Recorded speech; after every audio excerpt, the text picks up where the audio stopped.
Yeah, nice to meet you. Oh, you too. I like the painting behind you. Oh, thank you. Hey, do me a favor, send me your address and I'll send you a sticker. I got that on it.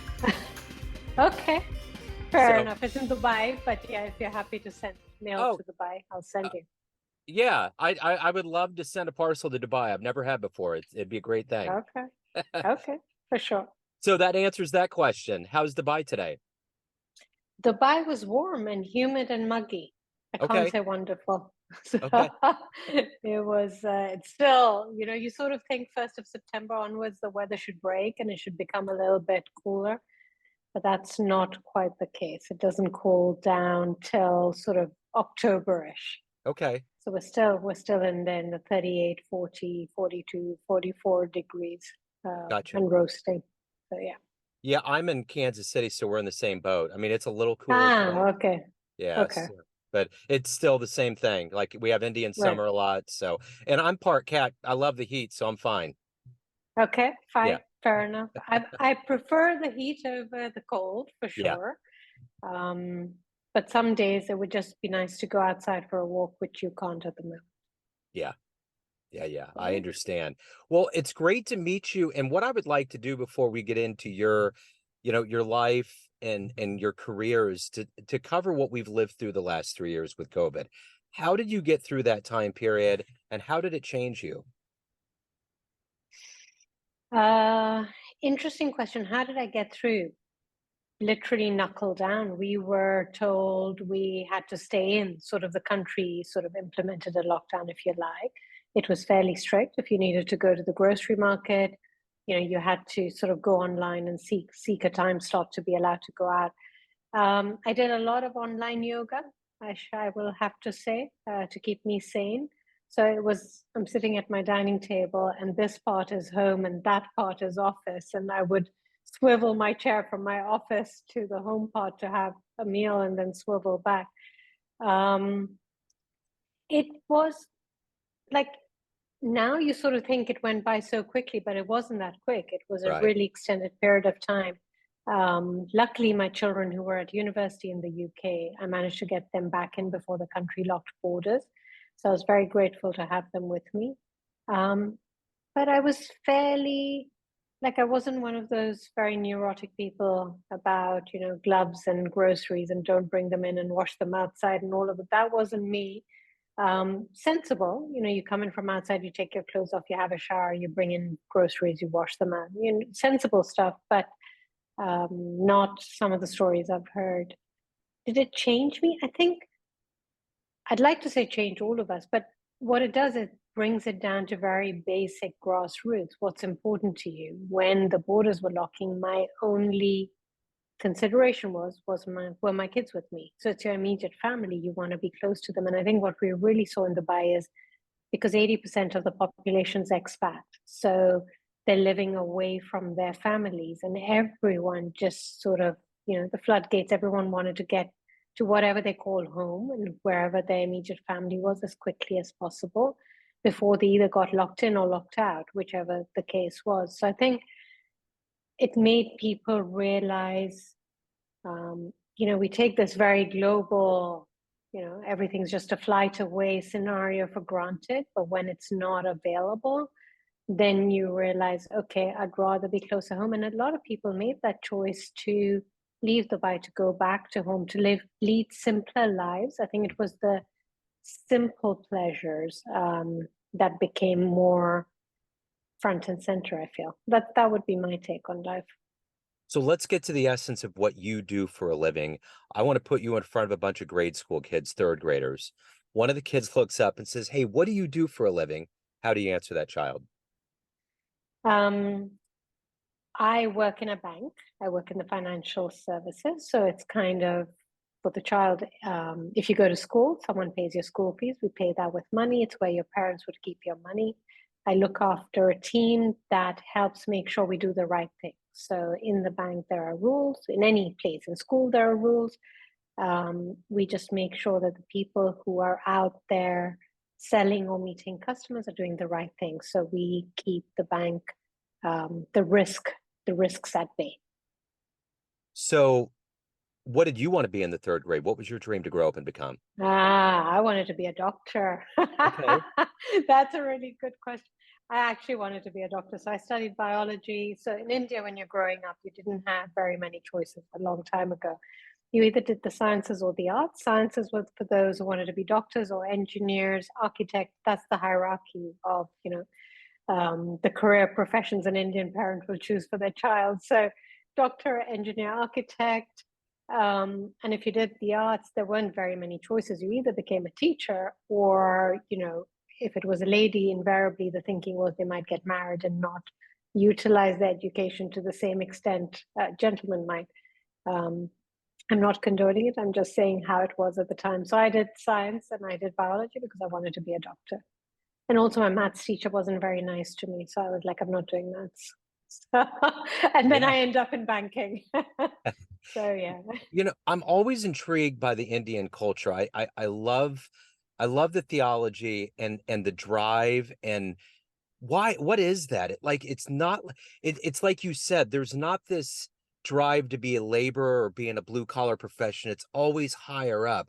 What is that about the culture that imbues that into the young people to say, look, reach for the stars? How did that happen? So if I sort of back it up, India, or at least the Hinduism, has a caste system, and the caste system was set upon people's roles and responsibilities, and there's a hierarchy. So there were the pandits, or the sort of religious people, who were the highest in the pecking order. Then you had the warrior clan, which was the next. Then you had the merchants and the storekeepers, and what you would call blue-collared labor. And then you had the cleaners, or what they were called as scheduled caste, right? So you're and you were allowed to do certain things and allowed access to place and access to knowledge based on where you fit in that caste system. Subsequently, the British came, they ruled India, the caste system was kind of eroded. It does still exist to a great degree, but not in the same manner. So now you could be from any caste and go to medical college, but it's that aspiration to achieve, and it's almost like keeping up with the Joneses, but also for the parent to have bragging rights that my son is a doctor, because it's also linked to your earning power. So if you're a doctor, your earning power is higher. And in India, invariably the child is meant to look after the parent. That's sort of the circle of life. The parents give the child grows up, the child may live with the family in a joint family system and looks after the parents. So the more your child can earn and achieve, the better for the parent in their Yeah, old age. So I'm sure there's some of that psychology at play as well. sure. Um, but talking of doctor, I heard recently, so we've gone a little bit crazy with the pronouns, right? So somebody went to school and the child was asked, what are your pronouns? An Indian child was telling its mother. And the mother said, you tell them your pronouns are DR, doctor. I think that kind of sums it up. The Yeah. Indian mom, the child to be, top of the sort of tree, if you like, or top of the pyramid. So, what is it about your upbringing that gave you the seeds to want to get into finance and to become who you are today? So I'm not so sure my upbringing led me to finance necessarily. As I said, I wanted to be a doctor, and I grew up in India. So for my background, for your listeners, I was born in London. When I was 4 years old, my mom took me to India, where she's from. We're Parsis by faith, and we were going to see my maternal grandmother for the winter, the UK winter. And then we decided, or my mother decided we would stay. My father was being unfaithful to her, so she decided not to head back at the time. And the month turned into 14 years, and they forgot to let me know that we weren't going back, other than they put me in school in India. Um, so in my head, it was always a question of London was home, because that's all I had known, and India was meant to be temporary. The temporary extended for a longer period of time than I thought. So when I was 18, it was a decision point. Do I take an Indian passport, or do I retain my British passport? Because we didn't have dual nationality at the time. And clearly I wanted to keep my British passport. So we made plans for me to go back to London. And in London at the time, or in the UK, there was the grant system and concessions given to what they would call home students. So if you're from the UK, your parents are paying taxes, your fees were reduced or they were subsidized by the government. Now, obviously, my parents had been out of the country, so I wasn't eligible for that. So, and being a doctor, the fees are fairly hefty, and my mom couldn't afford, and my father wasn't providing financial support. So, aged 18, it was a case of, financial security was equal to emotional security because I had seen how the paucity of it impacts you growing up through my family. So I started working in a shoe shop, I worked in a hospital, and then through the network, I was introduced and sent for an interview at a bank. And I entered the banking industry aged 18, and I've worked my way up. So I think what my upbringing gave me was that work ethic in a way as well. It gave me the need for financial security because of the absence of it in my childhood. So it was always a driving force and still is a driving force to ensure the ecosystem is looked after. And then I've just worked really hard and stayed focused and made sure I've, aligned myself to wherever I've wanted to achieve and worked for it and studied for it and put myself out there. So who's been a hero for you in your life? Who's been a hero? I'd say my mother was one of my heroes. Yeah. She brought us up single-handedly in India, made some tough choices at a time when it wasn't very popular to separate from your husband. It wasn't popular. She became a lawyer.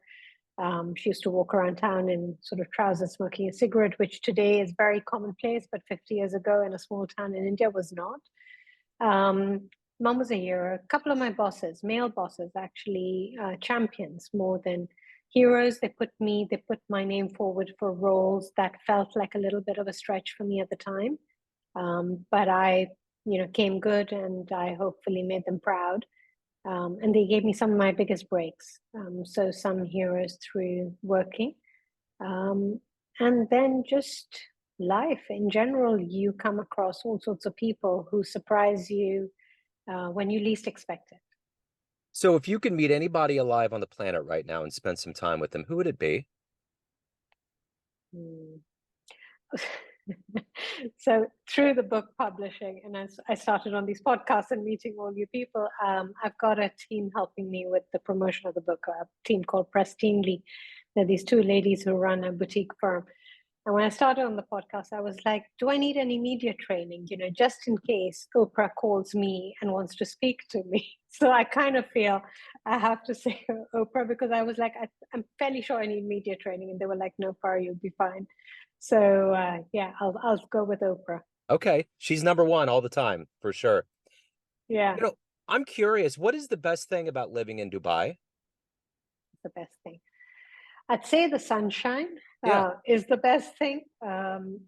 Not necessarily the heat, but the sunshine is the best okay. thing for me. I hear it's beautiful out there. It is. It Yeah. really is. Just October onwards is better. Yeah, right. There you go. So in all of the work that you've done in your life, what's been your best success story? I'd say it's the people. Um, for me, it's always where I've been able to mentor or coach or grow someone as an individual and also support their career and help their trajectory to succeed and get promoted through the ranks. That always gives me the most satisfaction and happiness. Um, so recently, like at work, I've managed, it was a little bit of a struggle, but we managed to get two of my team members and direct reports promoted and quite a step up change. And that just makes me super proud and super happy. And I kind of feel I'm contributing to their journey. And it's the legacy of paying it back and paying it forward. So all of us, one way or another, have to be cognizant of money and tied into it, whether we're in banking or we're just someone that pays bills and makes a living. But somebody that's on the inside of the banking industry, what was the most surprising thing that you've learned that you just didn't realize until you got on the inside? I think it's pretty much what you're saying, regardless of how adept someone is with finances on behalf of someone else, right? You're managing someone else's money. When it comes to managing your own, we're all in the same boat. We all have to pay the bills and balance our books and have the same worries. So it's not like anyone has it different. We're all pretty much rowing the same boat and figuring it out. And um, I'd say it's that commonality rather than the differences. It's the sameness rather than the difference. And it's So, not all as glamorous as they make it out to be. right. It's not all champagne breakfast and smoked salmon for, clan meetings. It's hard work as well. Yeah, absolutely. I agree. So, of all of the things that you've done, overcome, and accomplished in your life, what are you the proudest of? My children, my two grown-up children, who hopefully, I say this and I hope they don't end up in therapy, but I hope they're well-adjusted, caring, considerate human beings who are out there figuring it out for themselves and making their lives. So, you had mentioned a book, and I'm curious in your life, early on, what was the first book that you read that really made you want to read more and kind of opened up some doors to you? Really good question. I'm I'm going to have to pause on which book, but I think I've always had this love of learning. So even today, I want to learn new. Today there was some course being offered, and I'm like, okay, let's sign me up. I've always had this thirst to learn something new, to explore ideas. I mean, I remember reading Victor Hugo when I was very young, or any of the classics that I could get hold of.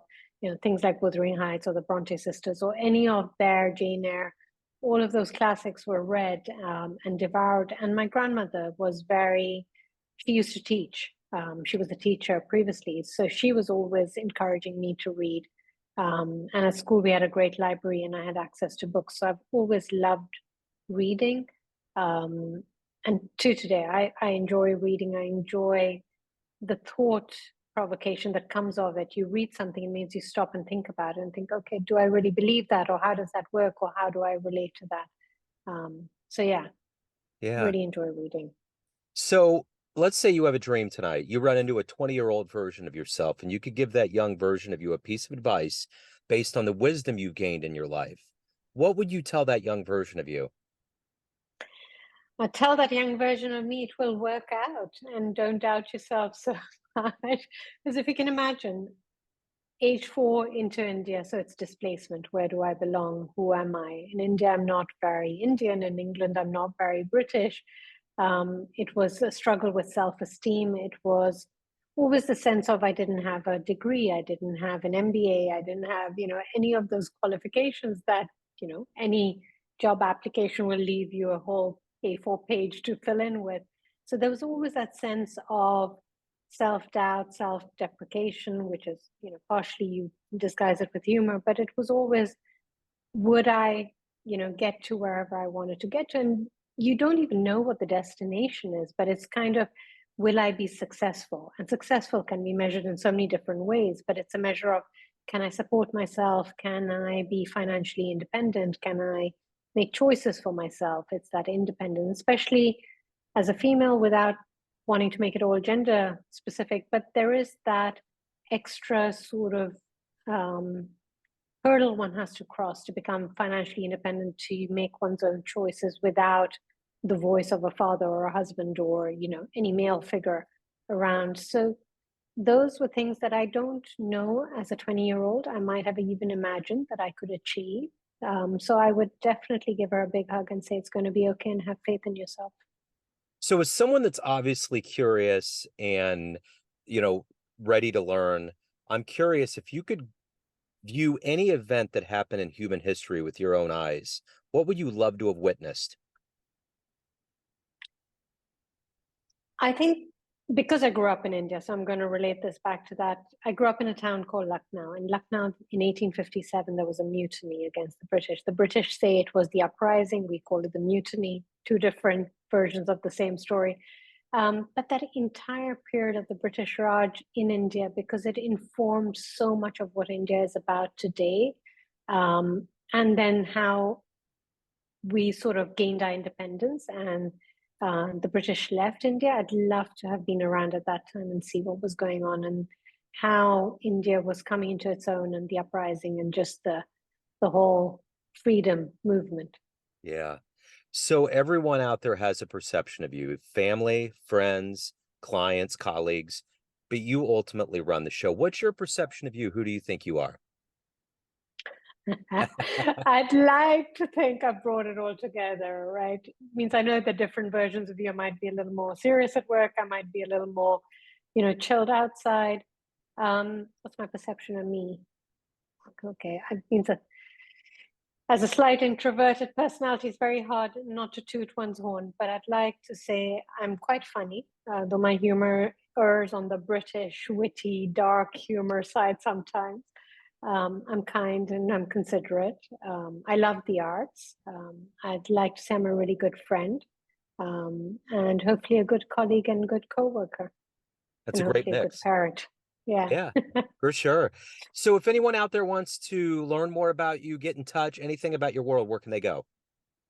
They can go to my website, farahpress.com, and on Instagram, farah.press. They can come and be part of the journey. And on the website, there are pictures of the story and the world I talk about, so they can get a glimpse and hopefully be part of the journey with me. I love it. Thank you so much for your story. Thank you for taking time out today. Best of luck with everything. Thank you very much. Thank you. Take care.